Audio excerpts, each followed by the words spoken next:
Bonjour à tous, donc je m'appelle Tom Saunier, je travaille chez Kinobi et je vais vous parler de l'outil qui permet de centraliser les logs. Donc d'abord juste très rapidement Kinobi, ce qu'on fait. Donc c'est une boîte qui a été fondée et gérée par des techs. Donc on est basé à Montpellier et Aix, on est 8 personnes, on a un petit peu plus de 50 clients, voilà, qui vont de la start-up jusqu'au grand groupe. On fait de l'infogérance 24/7, on a de l'expertise technique, optimisation des infrastructures, on fait des audits Move to Cloud et des tests de montée en charge avec Grafana, un autre outil avec Grafana Cassis, un autre outil de Grafana. Et on délivre le Professional Services de Grafana en France, donc on accompagne les clients dans leur migration pour l'observabilité avec tous les outils de Grafana. Et on est partenaire du coup Silus, AWS et Grafana. Donc d'abord, la stack Grafana, donc vous la connaissez peut-être, il y a beaucoup de produits, de plus en plus. Donc on a la partie Grafana pour la visualisation, on a toute une partie performance testing avec Cassis, qui permet de faire des tests de montée en charge. La partie télémétrie, donc les métriques, les logs, les traces et les profiles. Et la partie incidence response management avec tout ce qui est alerting, astreinte, on-call et incident. Donc là, nous aujourd'hui, on va se focaliser, vous l'aurez compris, juste sur la partie log avec Loki. Alors Loki, du coup, quels sont ses avantages? Alors d'abord, il est cost effectif, donc c'est-à-dire que son principal atout, ça va être d'indexer seulement quelques données, des métadatas, et tout le reste du contenu va être stocké en object storage.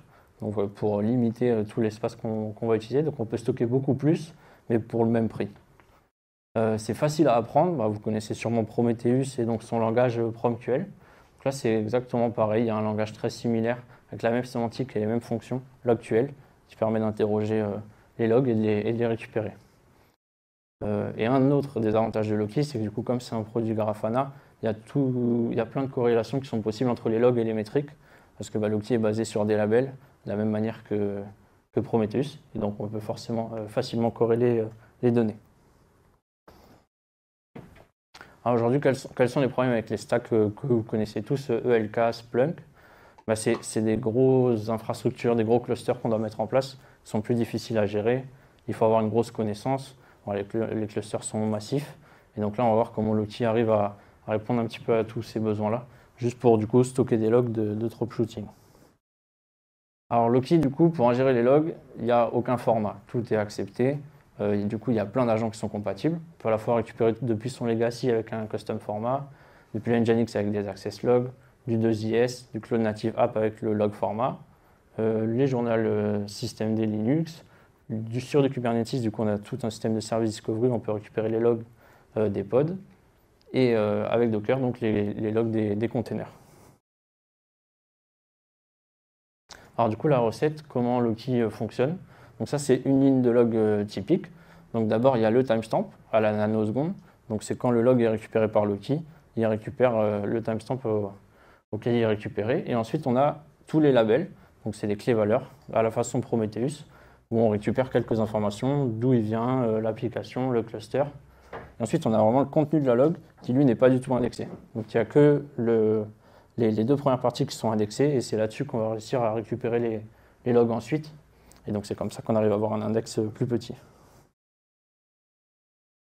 Alors du coup, qu'est-ce qu'on indexe, qu'est-ce qu'on n'indexe pas? Tout ce que ça nous raconte, les traces ID, les messages, les user agents, toutes les choses en fait qui vont avoir beaucoup de cardinalité, on ne le stocke pas, ça sera dans le contenu du log, du coup stocké en objet. Et par contre, on a besoin de savoir d'où ça vient, depuis quel fichier, depuis quelle machine, depuis quel cluster, quel type d'application. Et alors on peut parfois rajouter quelques labels avec de la low cardinality, comme les méthodes HTTP ou d'autres, où là on va avoir une cardinalité très faible. Donc du coup, je l'ai déjà dit, mais je le répète, Loki en fait il n'indexe pas le contenu, c'est vraiment que les lignes de log. Et par contre, les lignes elles sont groupées par stream. Donc un stream c'est plusieurs labels, une suite de labels, de la même manière que Prometheus. Et donc on arrive en fait à avoir des données, voilà, pour 10 Tera de log brut, on arrive à avoir un index de seulement 50 mégas. Donc c'est plus un sommaire en fait qui permet de savoir où aller chercher les logs dans le stockage objet et de facilement récupérer la donnée et d'avoir un cluster plus facile à gérer et à scaler du coup.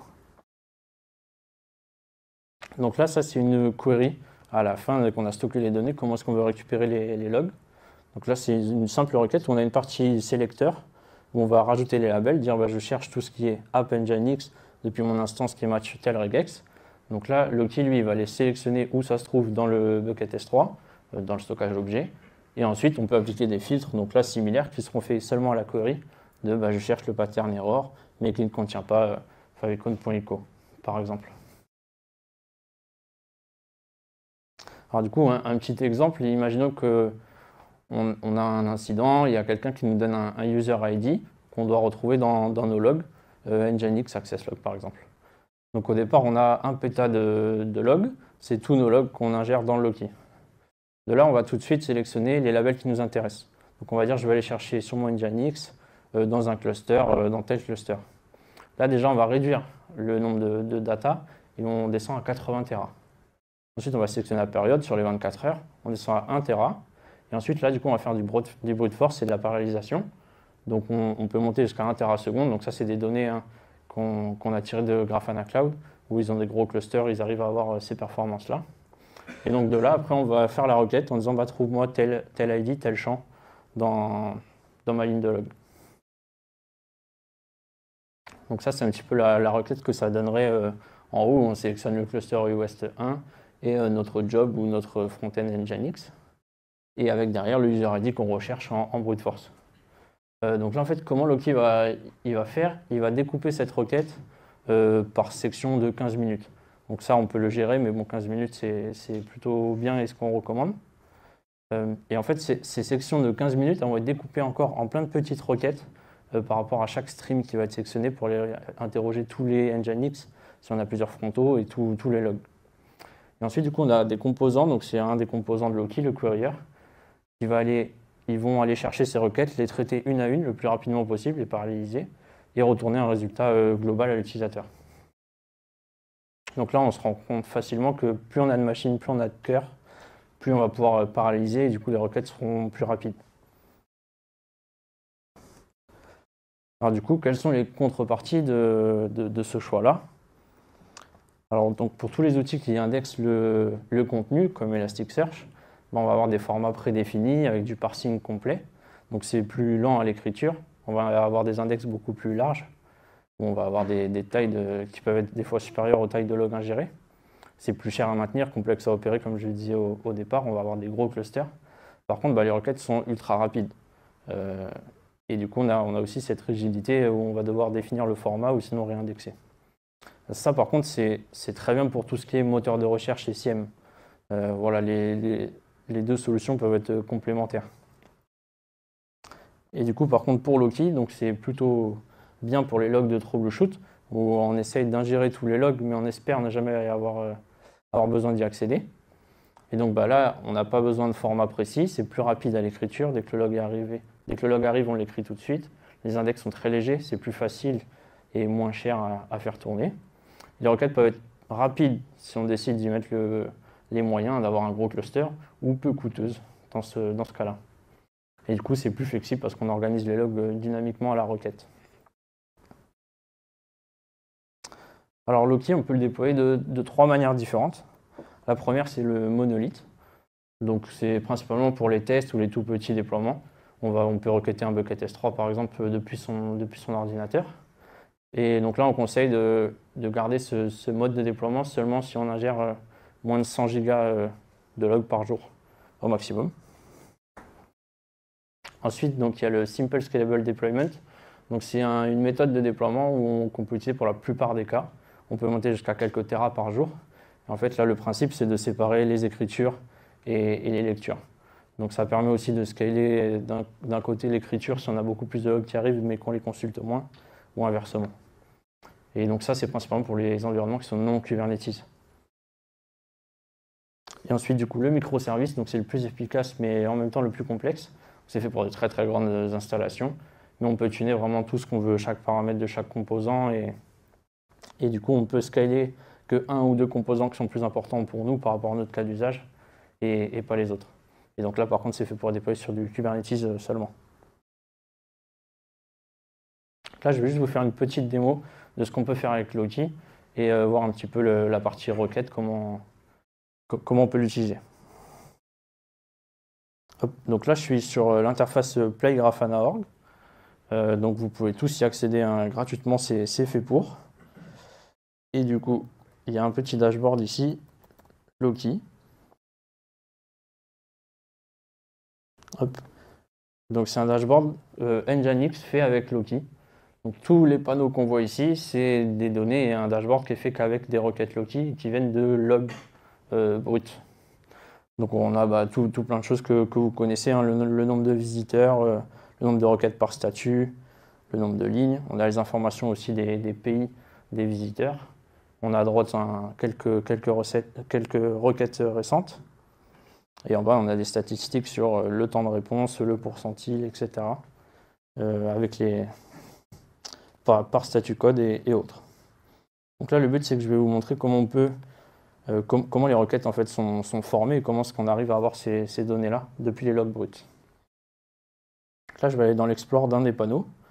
Ça, c'est la requête brute qui est derrière Loki. Donc là, on est dans l'interface Explore de Grafana, ce qui permet un petit peu de voir les données brutes et de jouer avec les données en faisant quelques requêtes. Donc là, le but, on voit la requête ici finale où on voit pour chaque ligne, chaque code HTTP, le nombre de requêtes qui est reçu. Donc là, le but, c'est qu'on va refaire ensemble cette requête pour voir un petit peu comment fonctionne Loki, comment est-ce qu'on arrive à récupérer les données brutes depuis le stockage. Donc on va le faire en mode builder, que je vous montre un petit peu comment il fonctionne. Donc d'abord, on va filtrer sur les labels. Donc là, moi, je vais préciser que je vais récupérer les logs qui viennent d'un fichier en particulier. Donc c'est un fichier en particulier où le Nginx il va écrire toute cette ligne de log au format JSON. Ce qui va me permettre après ici moi de pouvoir les parser et de pouvoir les utiliser comme s'ils avaient été ingérés totalement indexés. Donc d'abord je vais faire cette première requête. On voit le nombre de lignes de log qui sont reçues par minute et on a quelques exemples de lignes de log en dessous. Donc là si je clique sur une ligne de log, donc là vous avez le format brut de la ligne de log, donc qui est au format JSON. Et en dessous, on a tous les champs qui sont connus par Loki. Donc ça, c'est les labels avec lesquels ils ont été indexés. Donc voilà, on indexe vraiment que peu de choses. Depuis quel agent ils ont été récupérés, les fichiers de log, la machine et le job. Et donc là, maintenant que j'ai récupéré ces informations-là, la requête est très rapide parce que je lui dis, va me chercher les logs de ce fichier, et il me donne le fichier. Et après, le principe, c'est que je peux lui dire, là, il a repéré que c'était du JSON. Donc je lui dis, parse-moi ça en JSON. Et donc là, il me fait la même requête. Mais par contre, si je rouvre la ligne de log ici, il a découvert tous les champs et il a compris tout ce qu'il y avait dans la ligne de log et on va pouvoir jouer un petit peu après avec ces données. Donc là, l'avantage, c'est qu'au lieu d'avoir indexé tout et tous les champs et d'avoir une grosse cardinalité, en fait, j'indexe seulement les informations qui me permettent d'aller retrouver mes logs et après, derrière, j'applique un parseur qui me permet de pouvoir jouer avec. Donc là, par exemple, on a toutes les données, hein, les IP et autres, et du coup, on a le statut qui nous intéresse ici pour pouvoir faire le calcul qu'on veut. Donc là, je vais juste rajouter une fonction countOverTime, donc qui va me permettre de dire, sur la dernière minute, je veux que tu me comptes combien de lignes de log tu as reçues par stream. Donc en fait, c'est l'addition de tous les labels. Là, quand je lance la requête, elle tombe en erreur. C'est normal, parce qu'en fait, là, je passe du format log au format métrique. Donc je vais avoir une série à chaque fois pour chaque stream et tous les types de labels que j'ai. Et donc là, j'en ai plus que 500 parce que vous l'avez peut-être vu, mais il y a des timestamps, il y a des choses comme ça dans le log, et donc forcément, j'ai une ligne unique à chaque fois. Mais donc là, nous, c'est pas grave parce que c'est pas ce qui nous intéresse. Nous, on va vouloir faire une agrégation. Donc on va vouloir compter combien on en a par statut code. Alors là, ici, je peux choisir mon label, mais vous voyez, encore une fois, là, il connaît que les 4 labels avec lesquels je les ai indexés. Mais par contre, moi, je sais que comme il va vouloir les parser en JSON, il va découvrir d'autres labels. Donc je vais écrire moi-même status. Et donc là, quand je lance la requête, il a trouvé mes statuts et mes lignes de log, et donc il m'a compté pour chaque minute le nombre de requêtes que j'ai par statut. Je peux faire pareil par IP, je peux faire pareil par toutes les données en fait, que j'ai dans mon log brut. Donc voilà, ça c'est un petit peu la présentation de comment on passe des logs aux métriques et comment on peut se servir un petit peu de Loki et des logs bruts pour pouvoir faire des jolis dashboards et avoir les informations qu'il nous faut.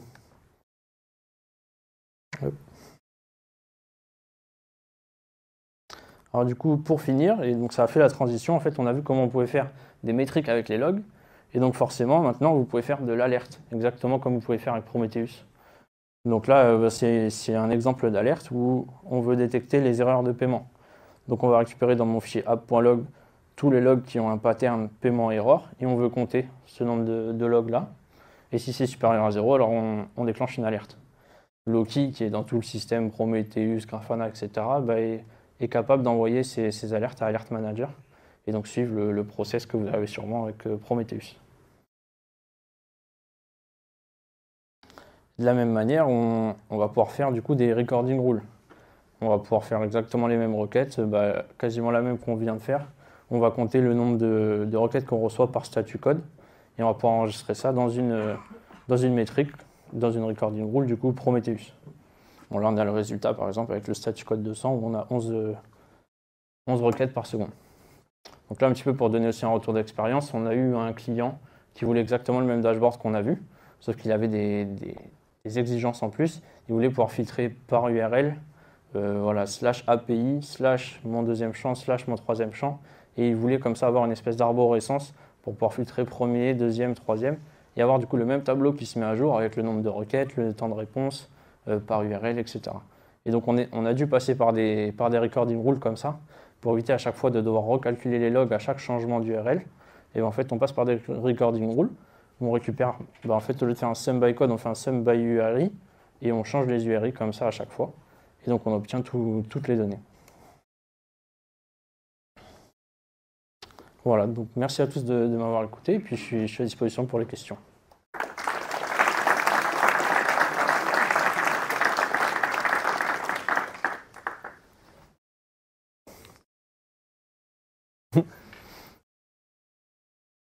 Des questions?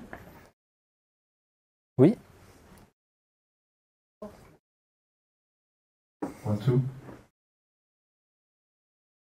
Merci beaucoup pour cette présentation.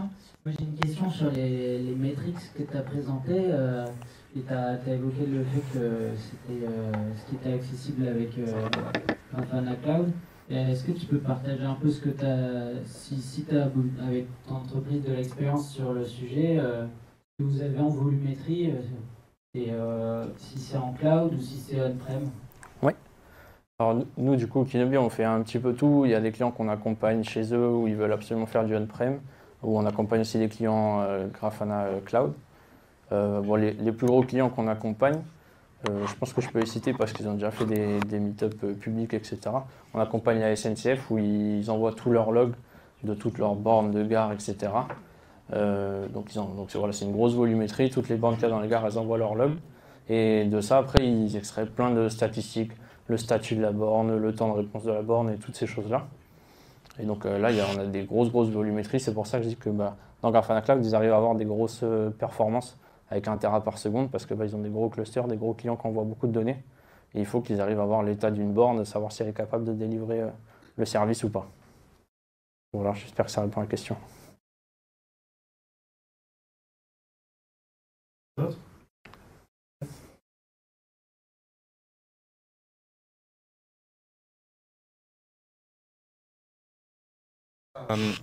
Tu disais que Loki pouvait prendre n'importe quelle entrée, quel type d'entrée, je veux dire. Là, tu nous as montré l'exemple avec du JSON.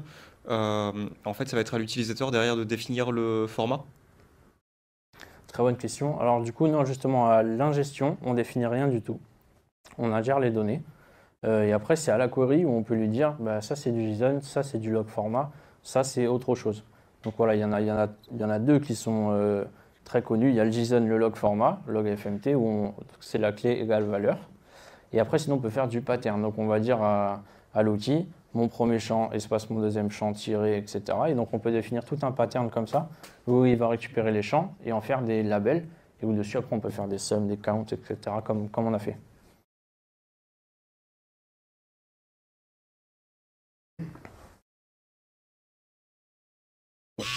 Il y a deux trucs là. Merci pour la présentation. C'est un peu en annexe, c'est concernant les data sources par rapport à ton retour d'expérience, parce qu'en fait il y a plein de façons d'instrumenter ce qu'on a sur le terrain.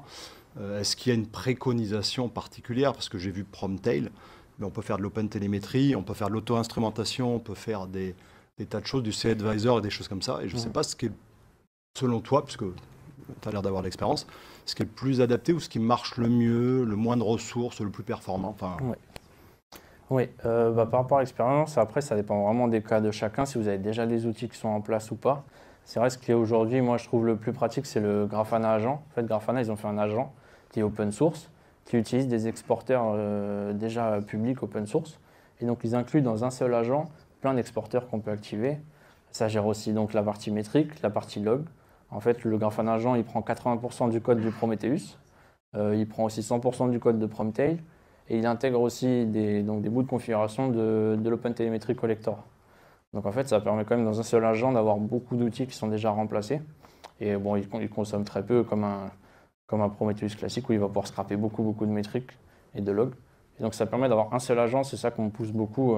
On met un seul agent sur notre machine, on récupère les métriques du nœud, du Linux, etc., plus les logs particuliers. Et ça peut faire les checks HTTP, tout ce qui va avec. C'est ce qu'on utilise beaucoup. Parce que nous, on a expérimenté les collecteurs OpenTelemetry, oui, qui sont aussi interopérables et multistandards. Alors, je ne sais pas ce qui est le mieux. C'est ça. Non, honnêtement, ça dépend vraiment, je pense, de ce que vous avez. Si vous n'avez rien de très particulier, l'OpenTelemetry peut être bien. Merci.